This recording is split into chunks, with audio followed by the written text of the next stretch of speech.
繁星勋，输给你，我认。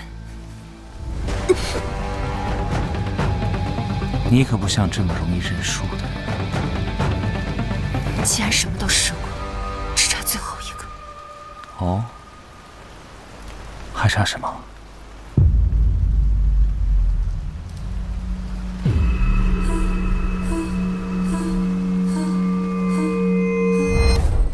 鱼死网破，同归于尽。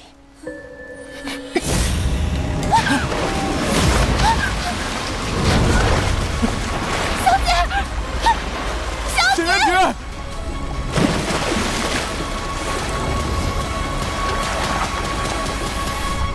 真是娶了个扫把星进门，这身子板他是也活不了几日，到时候死在侯府，传出去还不知道要被笑话多久。祖母，嫂子只是不小心落水，府医说了并无大碍，醒过来好好调理就好了。你怎么还偏袒她说话？你不知道这个女人有多厉害，搅得整个家宅不宁。祖母，人醒了。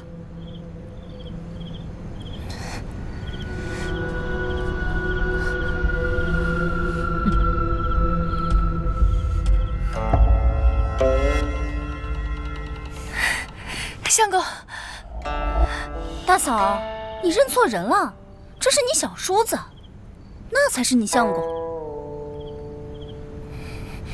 他不是我相公，他才是。你再说一次。好疼！你放开我，相公，我怕。你这个狐狸精，勾引我大孙子就算了，还想勾搭我小孙子，我今日定要废你！晨儿，你打我相公！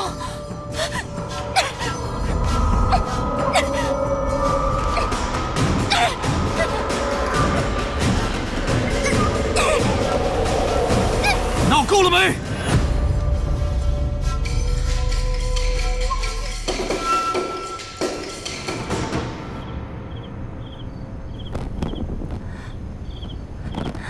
我都说了，你不是我相公。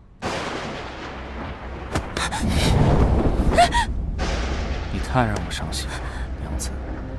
我说了我不认识你，你是谁啊？我头好疼，什么都想不起来。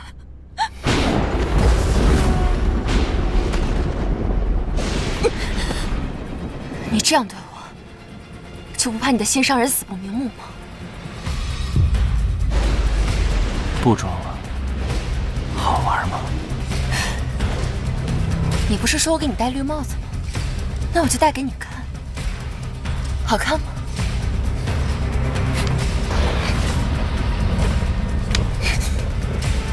手碰我！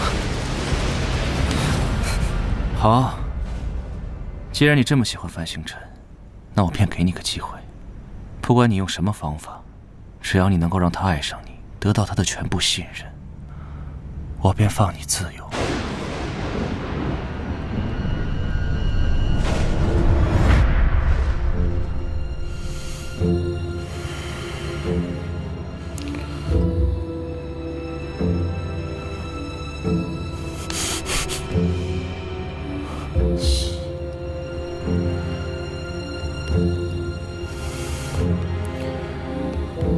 你来干什么？相公，我是你娘子，来找你不是很正常吗？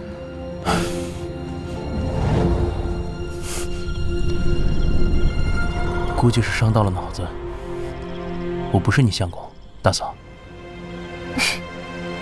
别紧张，我没有失忆。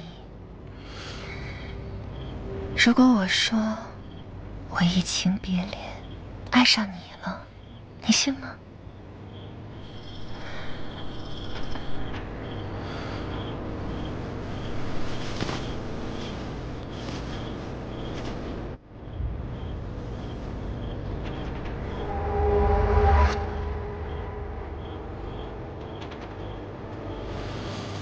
繁星旭让我勾引你，取得你的信任，让我做你身边的一颗棋子。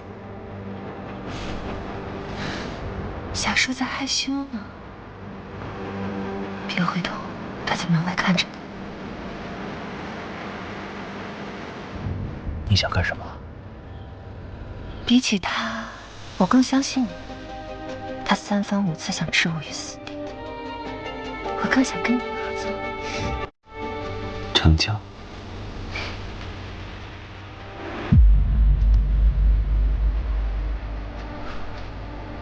我信。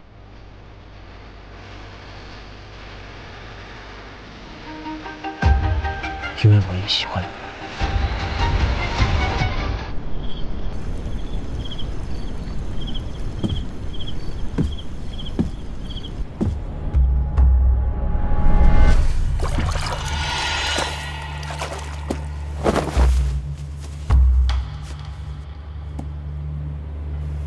刚刚还说喜欢我，怎么现在连看都不敢看了？我只是谨记书中所言，非礼勿视，非礼勿听，非礼勿动。嫂嫂这说的和做的，还真是2个样子。当我失言，不如我们具体谈谈合作的事项。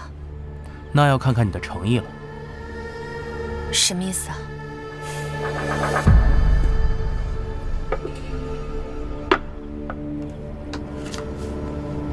能？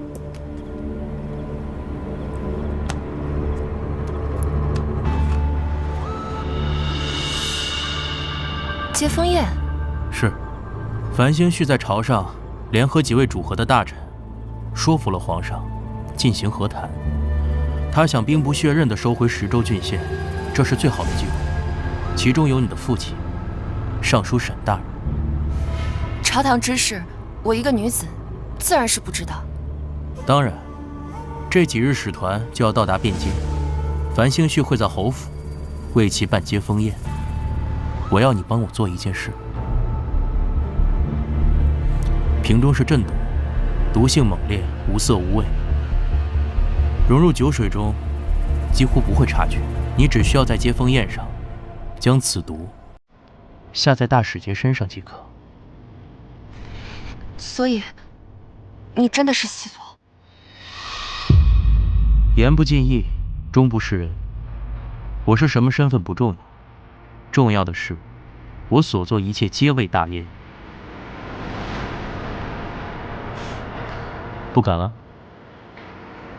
事成之后，我定助你与繁星旭和离。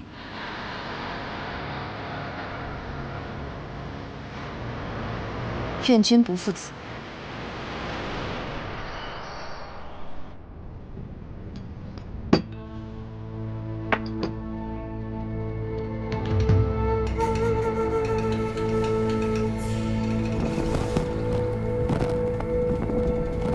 诸位远道而来，不胜辛劳，我在此敬诸位一杯，愿两国交好，共享太平之福，万世之宜。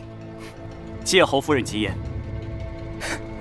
我怎么不知道这威远侯府什么时候变了天了？一个后宅妇人也能登堂入室，在宾客面前大放厥词。九公主此言何意？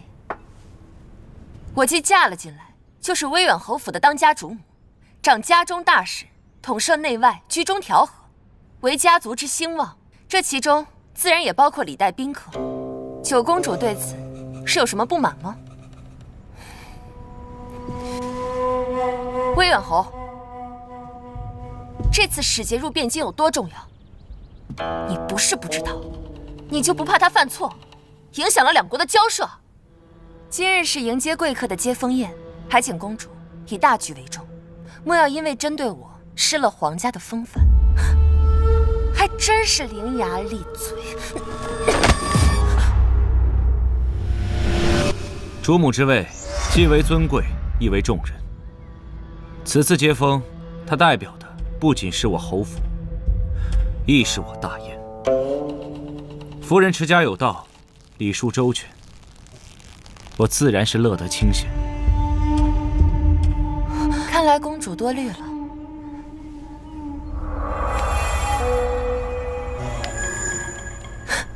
你们夫妻二人，还真是琴瑟和鸣。力同心。多谢公主厚遇。嫂嫂不是要敬酒吗？别让宾客久等了。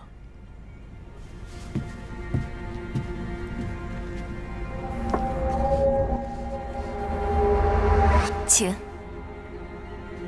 友谊长存。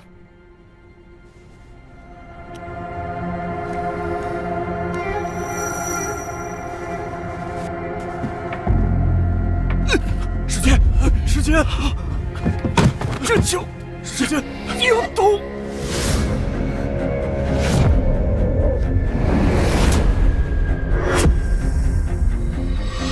来人！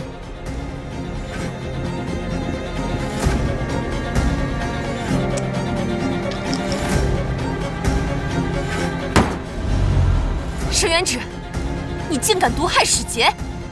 魏远侯，他定是敌国的细作，是来破坏和谈的。现在就把他抓起来！什么？细作？细作，公主，话可不能乱说。当务之急是赶紧找太医来医治使节，而不是在这攀扯我。我自然是有证据，把人给我带上来。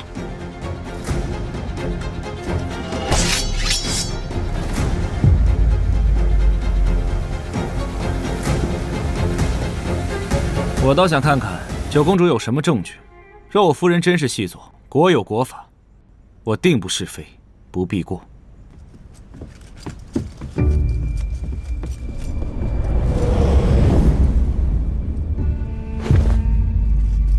这位，侯爷肯定见过，她就是您夫人的继母。日前因为被沈元芷诬陷，已经被赶出沈府。秦氏，你不用怕，今日由本公主给你做主。你知道什么，尽管说出来便是。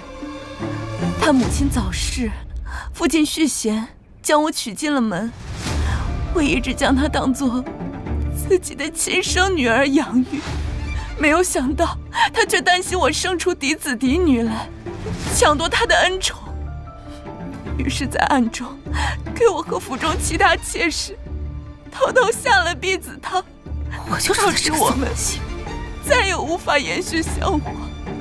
且不说你颠倒黑白，即便你说的是真的，这些也不过是后宅阴私，和谋害使节又有何干？你闭嘴！这里还轮不到你来说话。他把我赶出沈家之后，我就偷偷的暗中观察，发现他经常跟一些行踪诡异之人有着密切联系。这些人并非大燕之人，接逢宴前，更是看到他们私下有交换一些东西，想必一定是跟谋害使节有关。沈元芷，你还有什么可说的？一派胡言！我和此人有仇，他的话不可取信。除了这所谓的人证之外，你可还有物证？你没有，我有。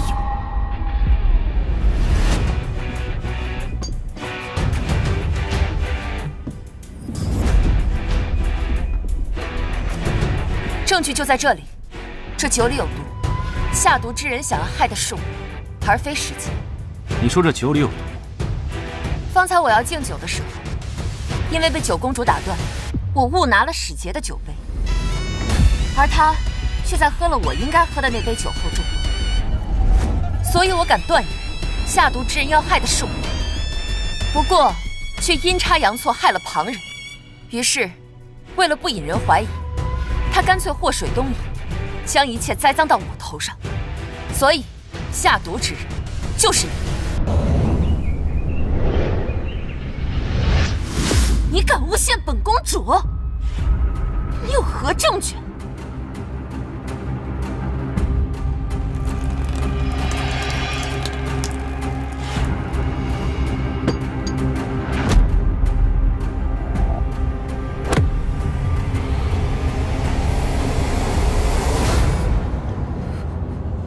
还请侯爷将这酒和大使节的酒进行对比，相信很快就能水落石出。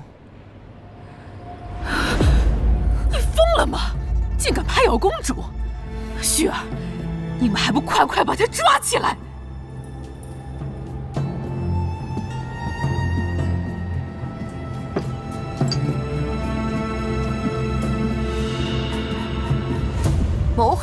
传，污蔑皇室血脉，其罪当诛。沈元直，今日便是你的死期。来人，把他抓起来，就地正法。我看谁敢抓我！我虽一介妇孺，但也是大燕人。今日之事，若九公主执意不肯承认，那便不是私仇，而是国恨，勾结外敌，谋害使节，我死不足惜。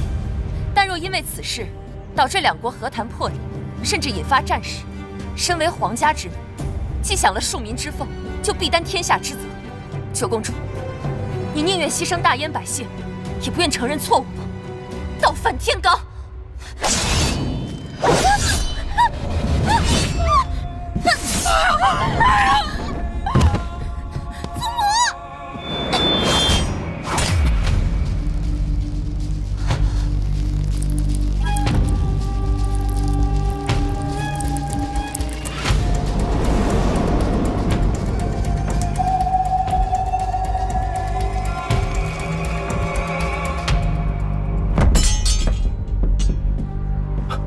侯爷，是鸩毒。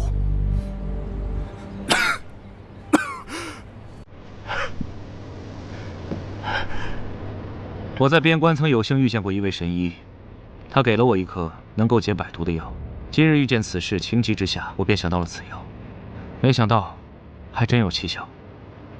魏远侯今日之恩，我必不相忘。接风宴是在我魏远侯府办的，在我府里出了事，我便有不可推卸之责。刚才我已命人查验过，我夫人的酒壶中确实被下了药，下的是鸩毒。不可能，怎么会？公主，这药到底是怎么下到我夫人酒中？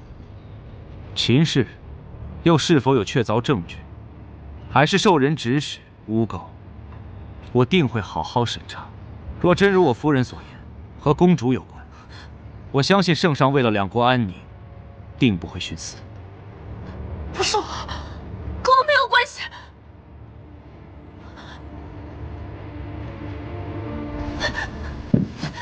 是你，都是你，是你诓骗我说沈元直勾结外敌，你一直都在利用我。不是，九公主，是。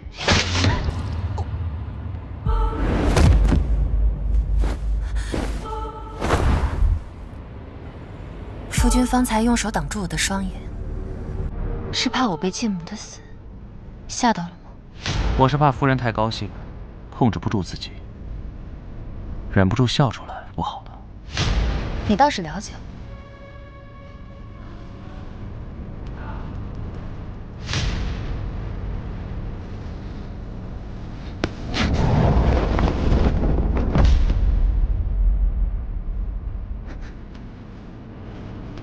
檀香雪，你要干嘛？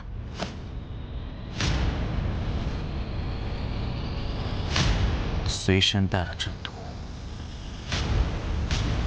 你不信吗？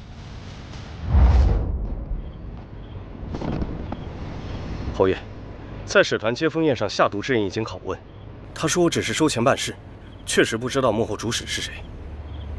对方的手既然能伸到我威远侯府，想必身份不简单。先别打草惊蛇，继续查。是。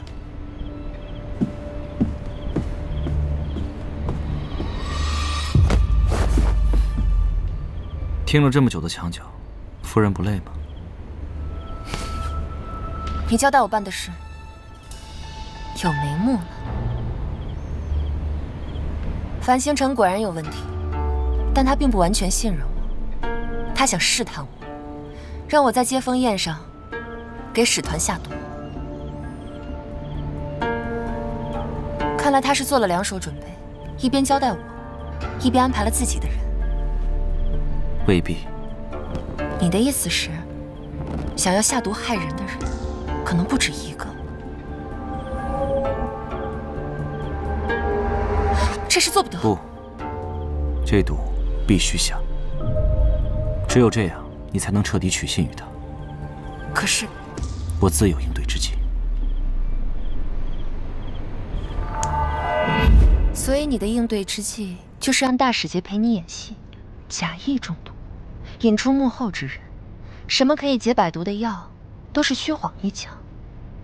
你确定繁星城会信你吗？不管他信或不信，他都得信。更何况还炸出来一个九公主，这戏演的不亏。还有你，自作主张，把毒下到自己酒里，非要当众拉九公主下马，你就不怕我不保你吗？他搬出前世的时候，我便确定，之前在侯府安插人下毒的是他，他的目标是我，而非世界。我这么做的目的，只是为了自保。再说，此事皆因你而起，因为我红颜祸水，你这算是风流祸根。传圣上口谕，九公主任性妄为，身为皇家公主，却无大局之念，屡次滋事惹祸，即日起禁足于宫中，闭门思过。繁星絮，我定不会放过你们！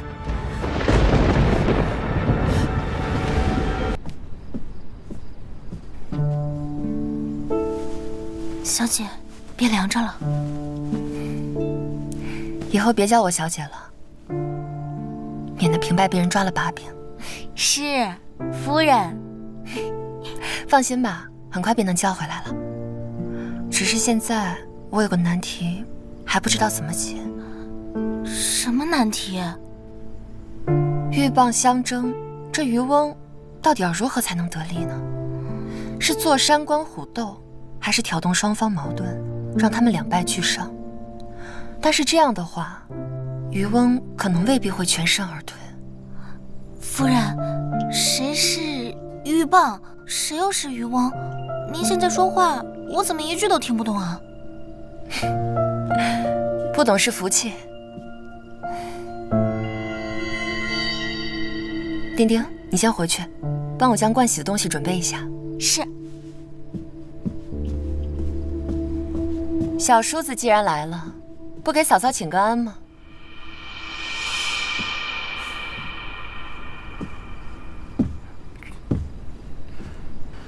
可惜了，就差一点。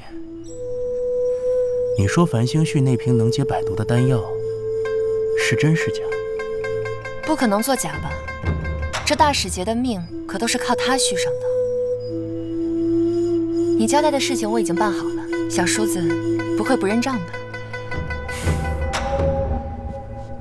嫂嫂担心什么？我这人最讲诚信。这件事虽然结果不如我意，但是嫂嫂有勇有谋，临危不惧的样子，我还真是惊为天人。这样的人才困在小小的威远侯府，真是屈才了。过誉了，我一个普通的女子，只想过一些简单的生活。你们威远侯府藏龙卧虎，拨云诡谲，是我配不上他。现在我们是不是该谈谈具体的交易了？繁星絮有一枚印章，平时贴身存放。贴身印章如此重要，一旦离身，必会很快发现。不会让你去偷，你只需要在我准备的空白文书上盖章即可。此事若成，我保证繁星絮一定会死无全尸，届时你跟他的关系也就不复存在了。你别忘了，我是他的妻子，若他出事，你可以保证我全身而退，不被牵连。嫂嫂也别忘了，我是他的胞弟，你尽管去做就好。还有，你很聪明，但我可不太喜欢别人质疑我。有人说过，我向来口无遮拦，你可能需要习惯一下。夜黑风高，小叔子还是早些休息的好。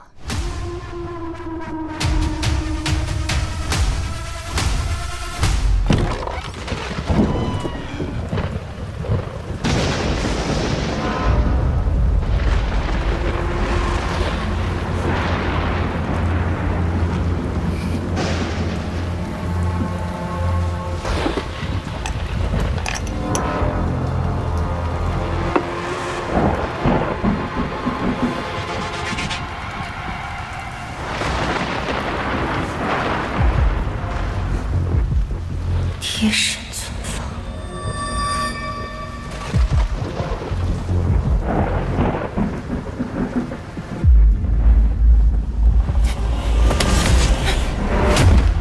半夜3更，夫人不请自来，意欲何为？今日之事，我是越想越后怕。我思来想去，若不是你，我都不知道死多少回了。别少话呀，说，到底想干什么？我只是突然觉得，与其想尽办法离开你，为什么不能留下来呢？范星轩，我曾经看过一个画本子，画本子里的女人被男人囚禁、报复，却因为无人依靠，恐惧害怕到极点之后，最后反而爱上了那个男人。你说，我会不会和那个女子一般，爱上你了？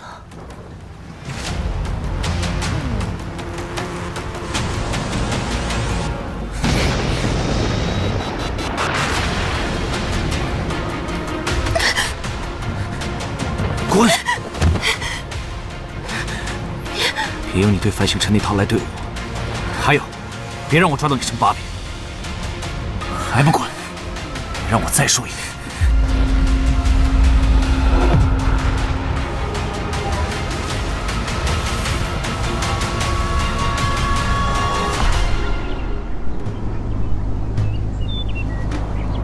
皇兄特意让我向大使节赔罪，是本公主不懂事，错信了歹人，差点破坏了和谈。这次和谈的圆满，是两国携手共荣的见证。本公主愿尽地主之谊，向使团赔罪。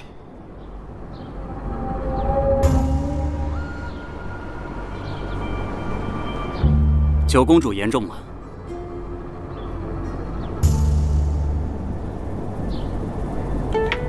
我已经认真反省过，之前是我太鲁莽，不懂顾全大局。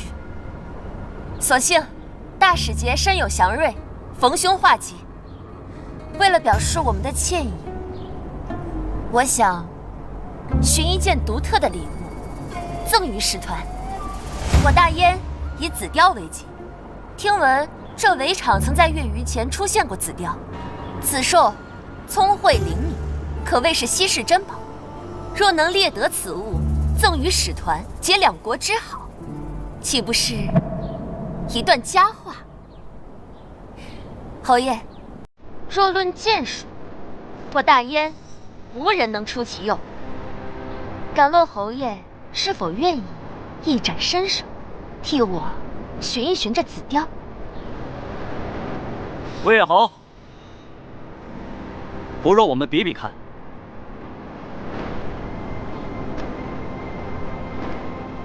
既然来到了围场，自然是要猎上。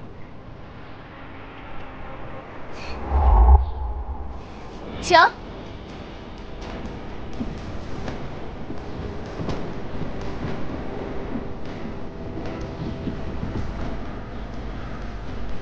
在这里等我，哪儿都别去。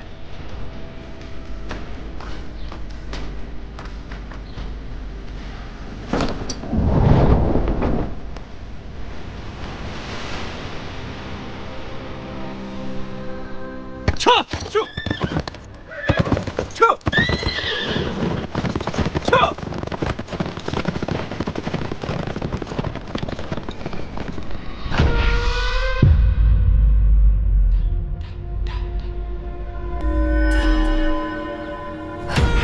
你死定了！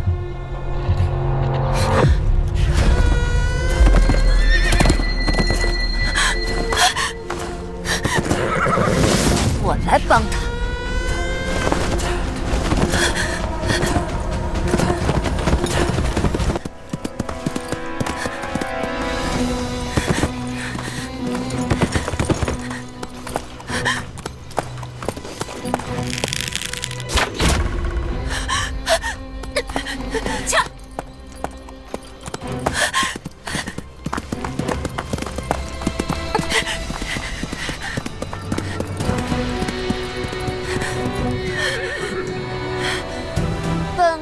最喜骑射，今日你便是我的猎物。你放心，我会给你留一具全尸的。公主说最喜欢骑射，不过这射箭的功夫不过尔。强弩之末，嘴巴还是这么讨厌。你今日杀我，就不怕繁星絮发现，对你心生厌恶吗？我杀你。今日威远侯离开之后，围场惊马，威远侯夫人受惊之下，慌不择路跑进了山林，最后中箭身亡。我策马去追，却只寻到了一具尸体。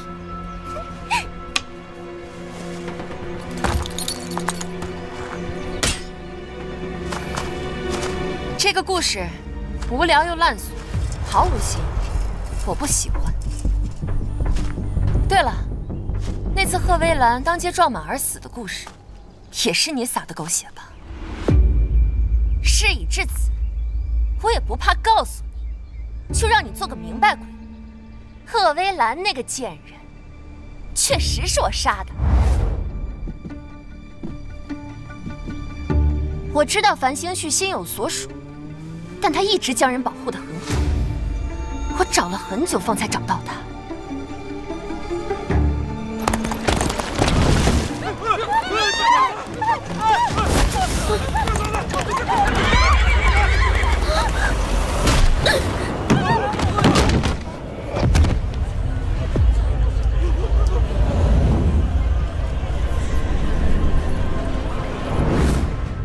就只是轻轻地推了一下，他就正好撞在了马下。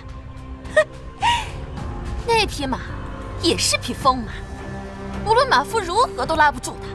你说，这可不就是命吗？有的人命比草贱。哦，就轻轻推了一下。只是我没有想到，他的品味居然这么差，竟然看上了一个一无是处的孤女，真让人失望。相比起来，我还是更喜欢你，至少你配做我的对手。那我真是谢谢你，可我不觉得你是我的对手啊。看不起我？是，我看不起你。公主乃天皇贵胄，是这大燕身份最尊贵的女人，拥有普通女子永远无法触碰的权柄。这样的权利，你不去和男人争夺话语权，争夺实实在在的利益，你用来争风吃醋，甚至不惜违背律法，去谋害和你一样身为女子的平民。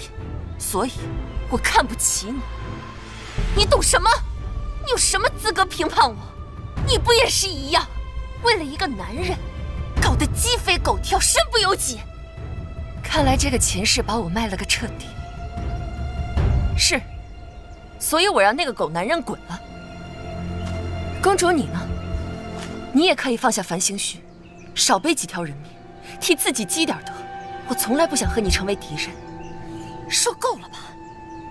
说够了，就下黄泉吧！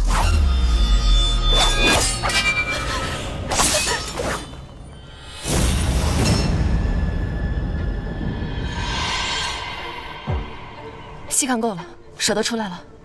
你们炸我！薇兰是你设计害死的。不是我，我方才都是乱说的。是他指鹿为马，他才是凶手。你要杀我，我可是公主。你为了一个民女竟然要杀我！这些人都是我精挑细选的高手，便是你，想要全身而退也并非易事，更何况还要带上他。不可！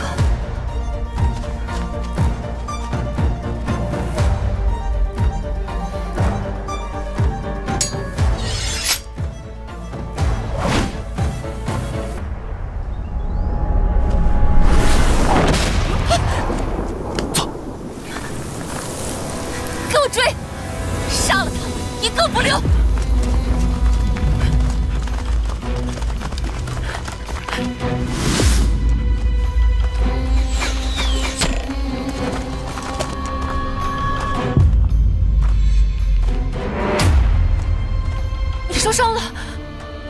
快走！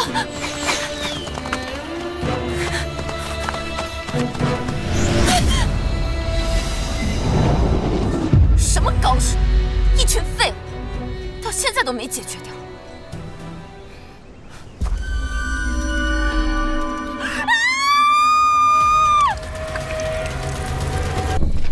夫人把我衣服脱成这样，就不怕我对你做什么吗？你都这样了，还有心情开玩笑？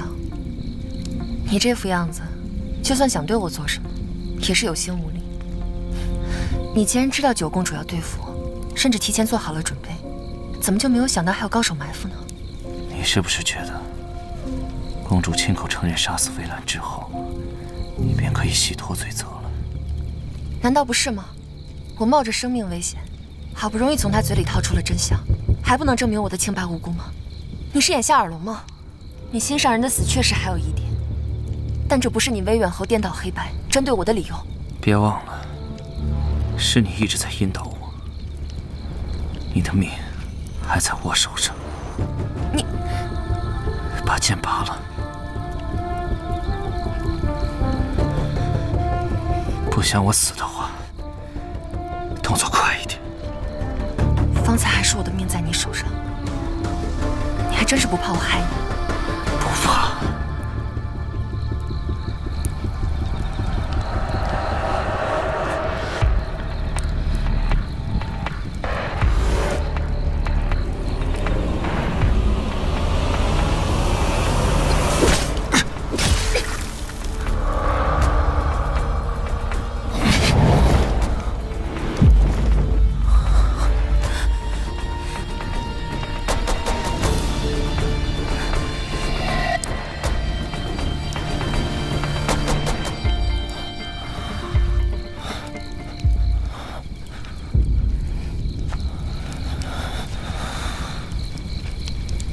繁星穴，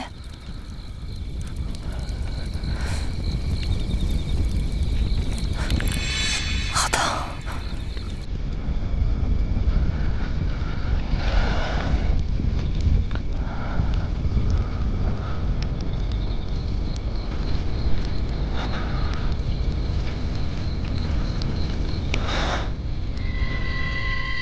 我看你有点难受，所以。沈元直，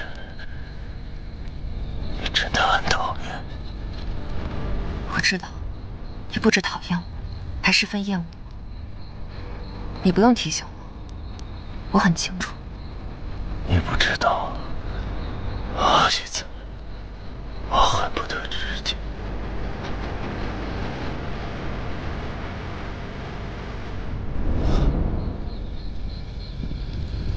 范星旭，是你逼我的，我只想活下去，你别怪我。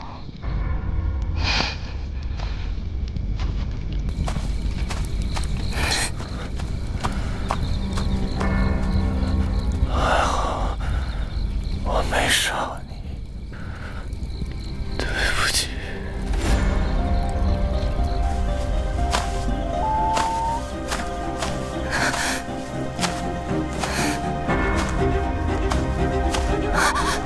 他若重伤不治，死在这里，我便成了寡妇，不仅不用费尽心思逃离魏远侯府，也不用再冒险和樊星辰合作。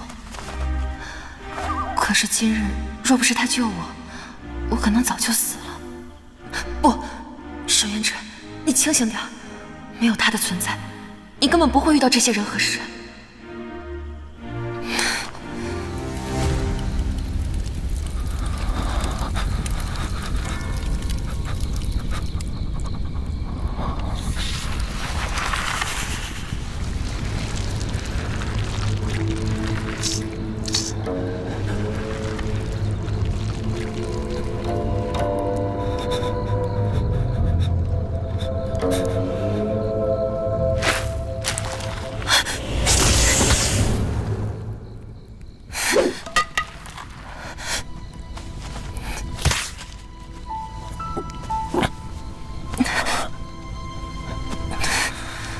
你没事吧？你方才……我刚刚出去打了点水，可惜都洒了。没事，这围场里有不少兽类，你不要离开我的视线。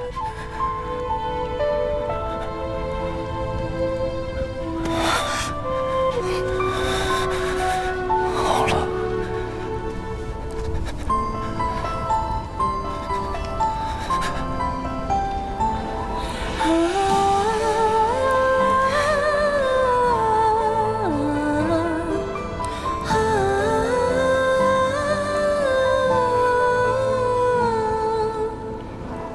夫妻一场，大难临头，还是同舟共济吧。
那个，昨晚下雪了，所以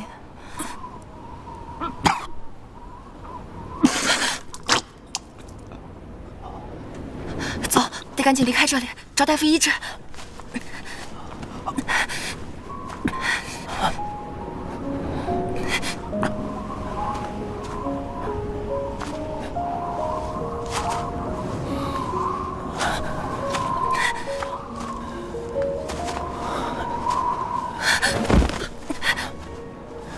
把我放下，你自己走吧。不行，我不能抛下你。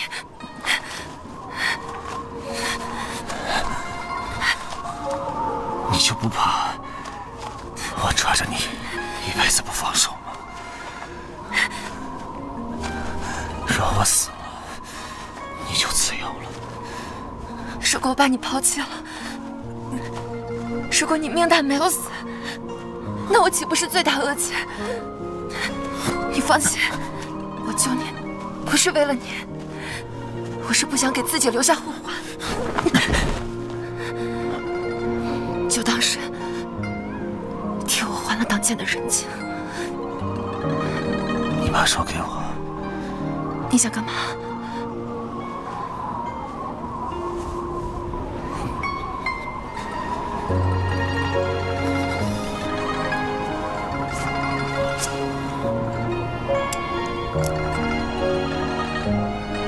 这是我的印记，日后出了什么事，你把它交给鹰眼，他知道该怎么做。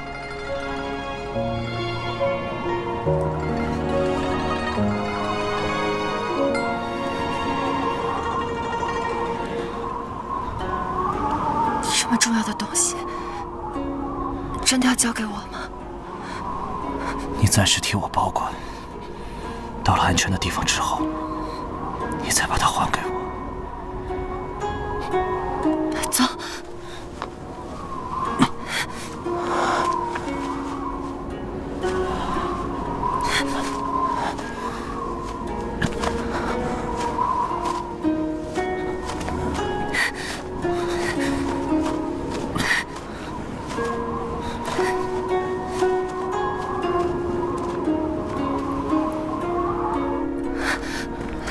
到了，我马上去叫大夫。禁军，圣上到了。魏太后，我等奉皇命在此驻守，现下围场已经封禁，所有人都要带回去盘查。发生了什么事？昨日，九公主在围场中遇伏身亡。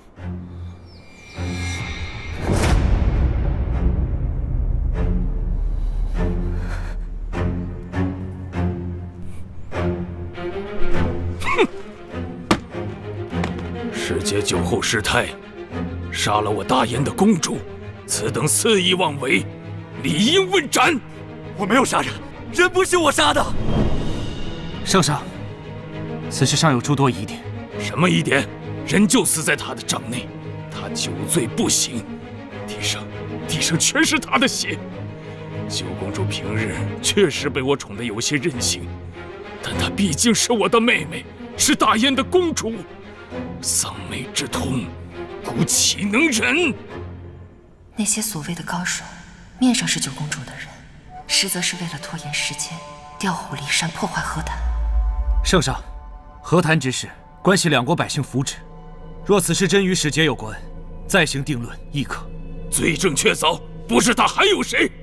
和谈作罢，若不将其绳之以法，如何对得起王美之灵？此人罪不可赦，必斩，以示警戒，方能为我心头之恨。人不是我杀的，我也不知为何九公主会在我的帐内。圣上，和谈之事一直是由臣负责。昨日公主遇难，臣难辞其咎。臣愿以威远侯之位作保，恳请圣上给我3日时间，查清楚原委，给圣上一个交代。若臣不能替九公主洗脱冤情，臣任凭圣上处置。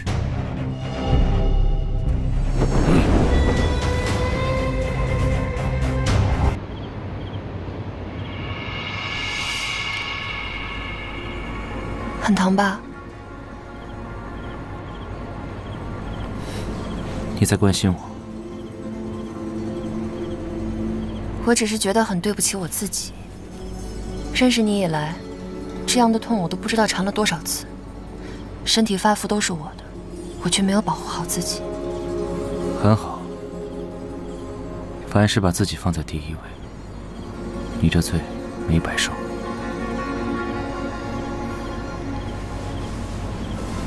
好了，你好好歇着，我先走了。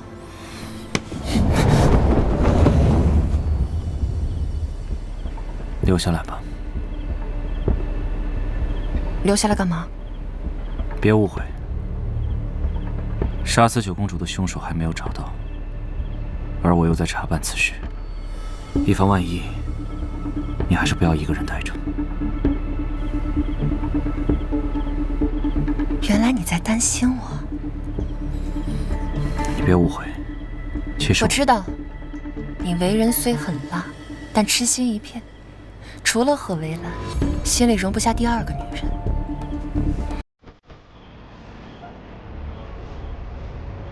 我不会会错意的。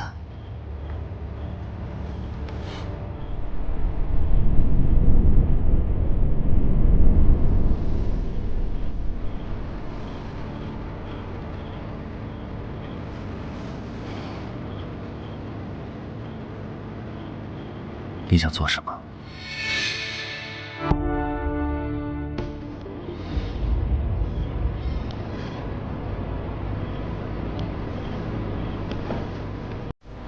这几日发生太多事了，我有点害怕。以前我娘还在世的时候，都会握着我的手入睡，这样我便睡得安心了。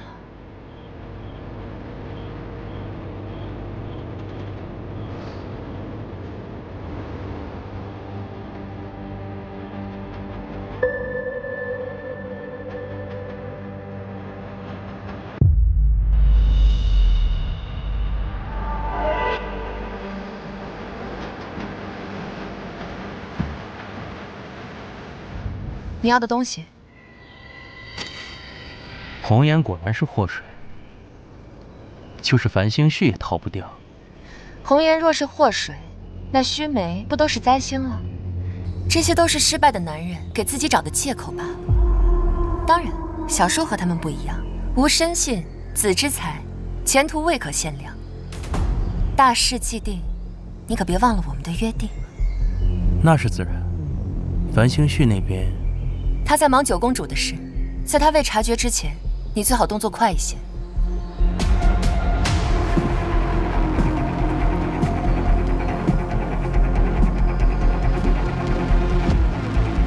魏远侯，这就是你查出的结果。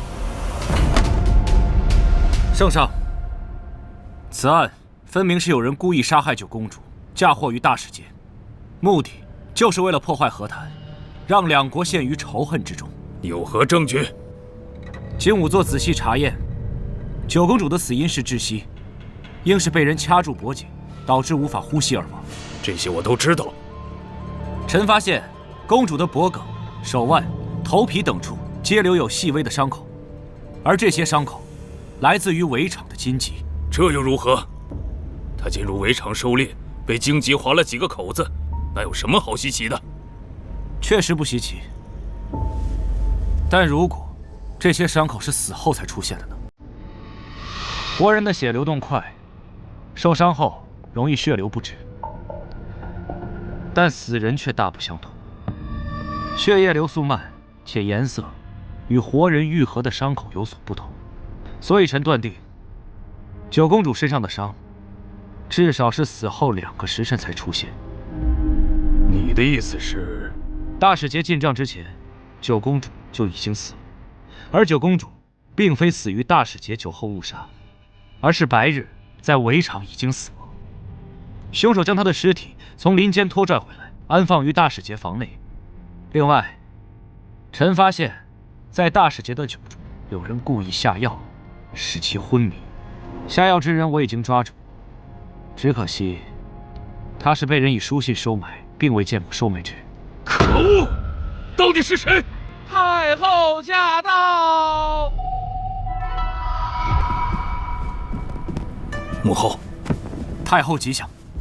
不用说了，都起来吧。方才哀家在外面都听得一清二楚，我的小九才刚刚及笄不久，便惨遭此难。他死得如此痛苦，哀家实在是寝食难安。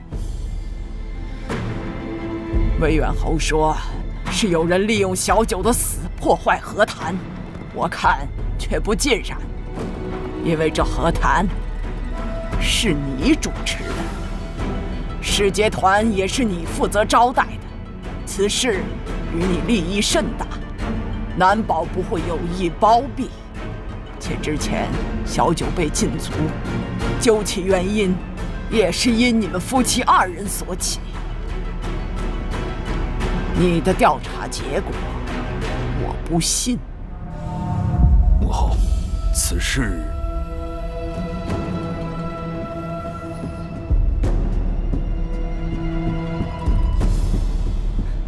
圣上，边关急报，魏远侯擅自调动兵马，致使防线空虚，邻邦趁隙而入，大举来犯。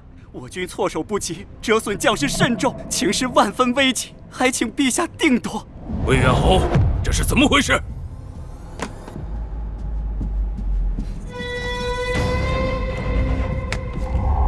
这文书上的印鉴是真，可是此文书并非我所发出。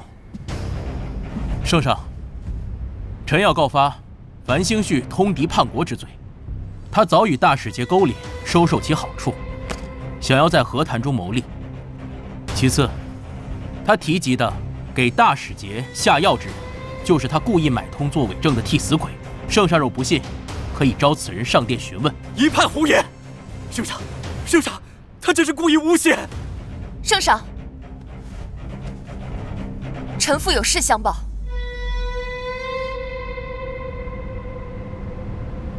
这边关文书，臣妇在侯府见过，由夫君亲自送出。臣妇惶恐，实在不敢隐瞒，这关系到2国民生，望圣上明察。魏远侯樊兴绪煽动兵马，致边疆大乱，大使节杀害9公主，魏远侯故意包庇，罪无可恕。即日起，褫夺其侯位，将此一干细人缉拿入狱，即刻问斩。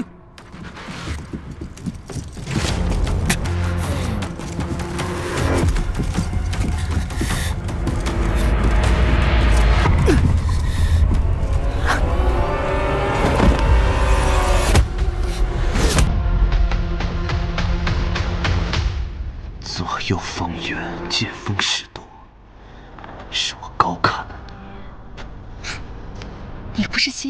你的心上人吗？我只是想成全你，让你早日下地狱，和你的小情人相聚。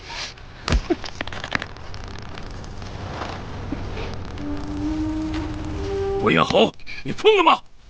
还不快将他拿下！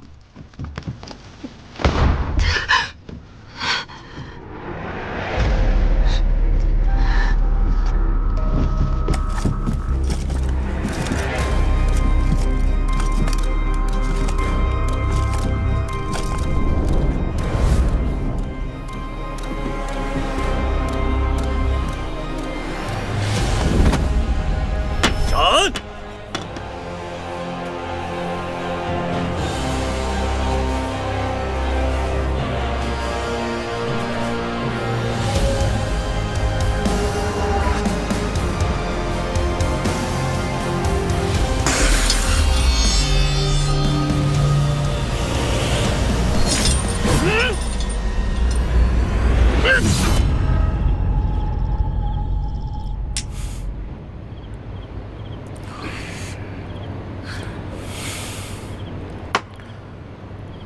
这次如此顺利，多亏了有你误导繁星旭，给了他错误的线索。之前被他抓住，审讯的时候，让我吃了不少苦头啊！要不是你把我救出来，也不会有我今日。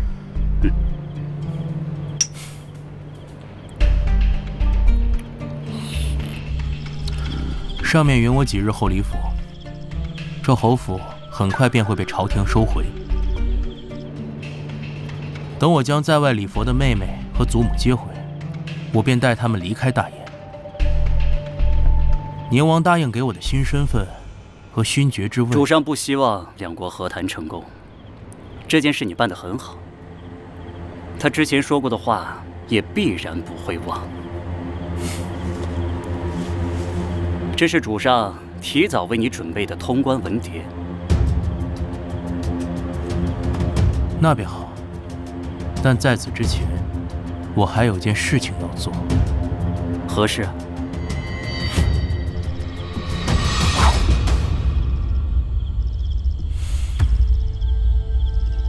小叔这是何意？想要杀人灭口吗？你很聪明，但聪明的人向来短命。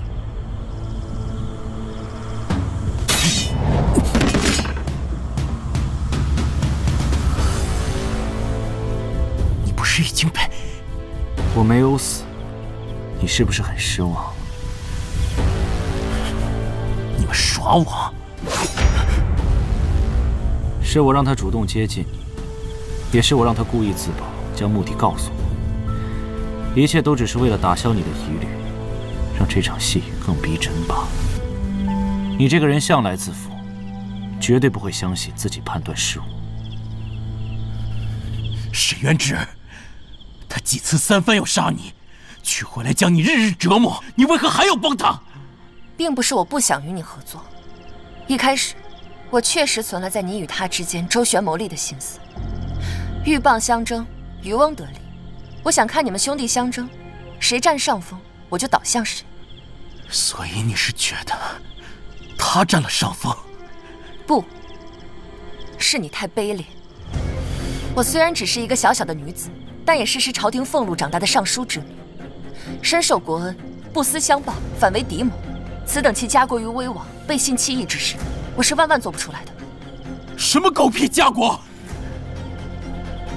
若不是那狗皇帝传位给他，魏远豪还不一定谁当。都是一个爹生的，凭什么你是侯爷，我只是普普通通的勋贵？属于我的东西都要被你抢走。樊星旭，我不会输的。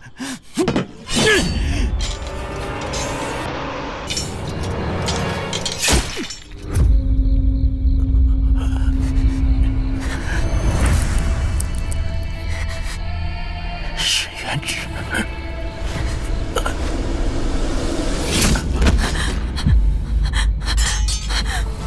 沈元直，沈元直。你的人情我还了。元直，没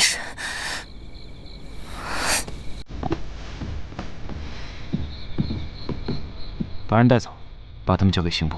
是。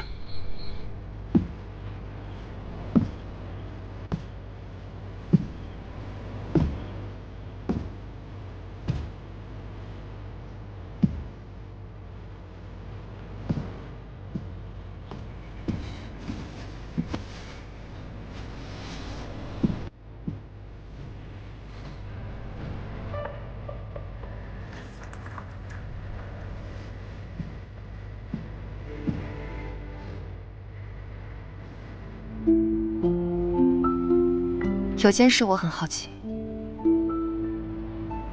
你的心思如此缜密，算计得分毫不差。如你这般之人，九公主的死，真的是意料之外吗？什么意思？九公主可是亲口承认杀死了贺薇兰，夫君如此睚眦必报，真的会轻易放过她吗？可她身份尊贵，想要对付她，并不是一件容易的事。所以，借刀杀人就是最好的法子，既能一箭双雕，找出幕后之人，又可以除掉你的眼中钉、肉中刺。正好这时你身负重伤，完美的避开了一切嫌疑。我不懂你的意思，我一直觉得你很聪明，但有时候过分聪明并不是一件好事。你要学着藏巧于拙，好奇心不要那么重，不然，即便我不找你麻烦，你也会被自己害死。我要的答案已经有了，今日之言我也记下了。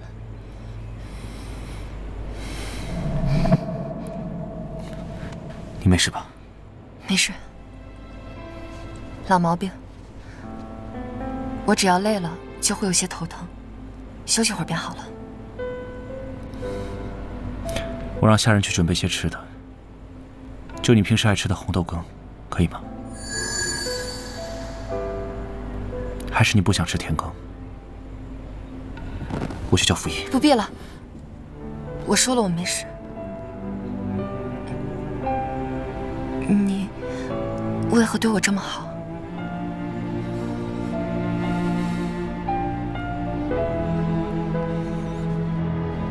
因为我错了。薇兰之死本和你无关，是我自以为是，错看是非，把自己的无能还有愤怒宣泄在你的身上。你是在跟我认错吗？在围场的时候，你不是说此事尚有疑点，我的命还在你手里吗？做戏就要做全套嘛。何况以当时的情况，我们还是剑拔弩张来得好。所以，你早就相信我了，是吗？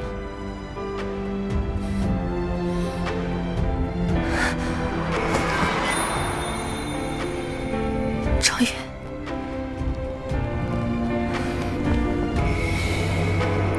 这错我会永远记在心中，从今往后不会再犯。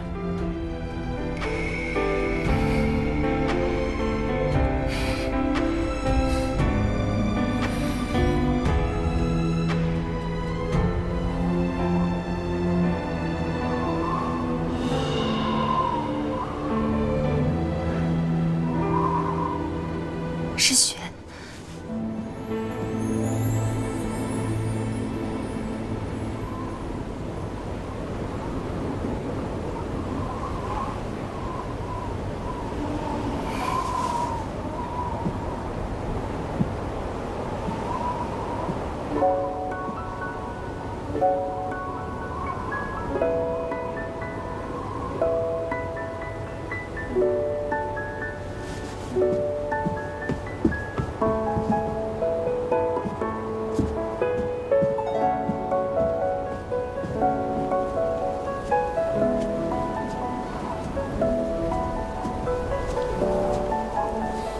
别着凉了。